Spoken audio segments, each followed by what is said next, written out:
India. तथाकथित मोहब्बत की दुकान अब मणिपुर पहुंच गई है, लेकिन उसके आसपास संगीनों के साए हैं, हथियारों का पहरा है, आंसू गैस के गोले छूट रहे हैं। जानते हैं क्यों? क्योंकि ये मोहब्बत एक तरफा है। कांग्रेस के युवराज की मोहब्बत तब तक नहीं जागी थी जब सीमा पार से आए हथियारबंद उग्रवादी मणिपुर के शांति चाहने वाले वैष्णव मैतेई समुदाय के लोगों पर हमला कर रहे थे, उनके घर बार फूंक रहे थे। यह सिलसिला पिछले 2 महीनों से चल रहा था।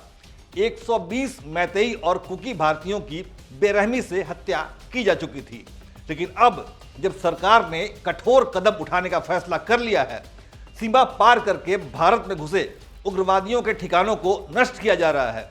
जिन चर्चेज में इन उग्रवादियों ने शरण ली थी, उनकी तलाशी ली जा रही है, हथियार बरामद किए जा रहे हैं। तब 53 साल के युवा नेता अपनी मोहब्बत की दुकान लेकर मणिपुर पहुंच गए। इसी से समझ जाइए कि राहुल गांधी की मोहब्बत किसके लिए है। वो जुल्म के शिकार लोगों को बचाने नहीं, बल्कि जुल्म करने वालों के खिलाफ हो रही कार्रवाई को कुंद करने के लिए मणिपुर पहुंचे हैं।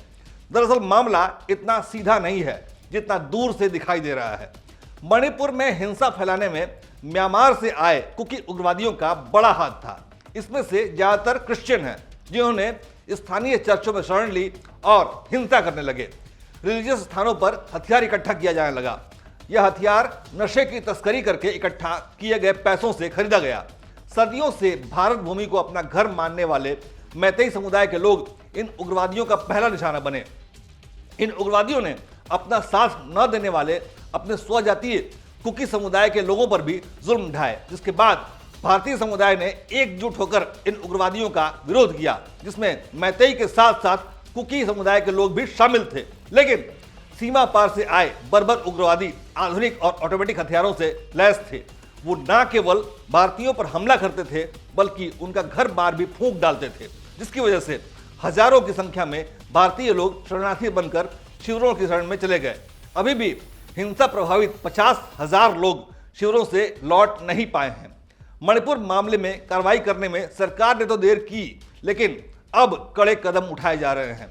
पिछले 1 सप्ताह में सुरक्षा बलों को कड़ी कार्रवाई करने का आदेश दिया गया, जिसके बाद अच्छे परिणाम सामने दिखाई देने लगे थे। खास तौर पर चर्चों में अड्डा जमाए बैठे उग्रवादियों के खिलाफ सख्ती की गई है। लेकिन इस कार्रवाई में विघ्न डालने के लिए राहुल गांधी जैसे नेता पहुंच गए हैं, जिसे देखकर ये संदेह पैदा होते हैं कि क्या राहुल गांधी की यह यात्रा चर्चों के खिलाफ किए जा रहे एक्शन के बीच कोई कनेक्शन है।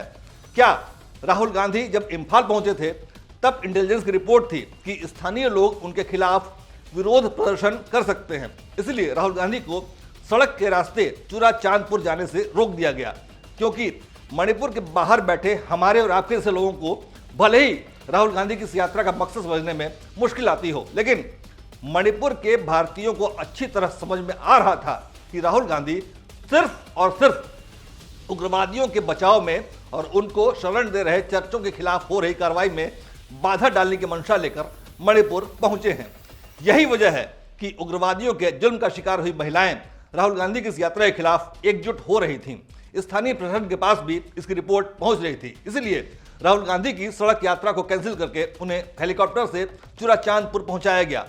लेकिन राहुल गांधी की यात्रा को लेकर स्थानीय लोगों में जो नाराजगी है, वो ये बताने के लिए पर्याप्त है कि कांग्रेसी युवराज की मोहब्बत की दुकान जुल्म से पीड़ित लोगों के लिए नहीं, बल्कि जुल्म करने वाले विदेशी धरती से आए चर्च पोषित उग्रवादियों के लिए है।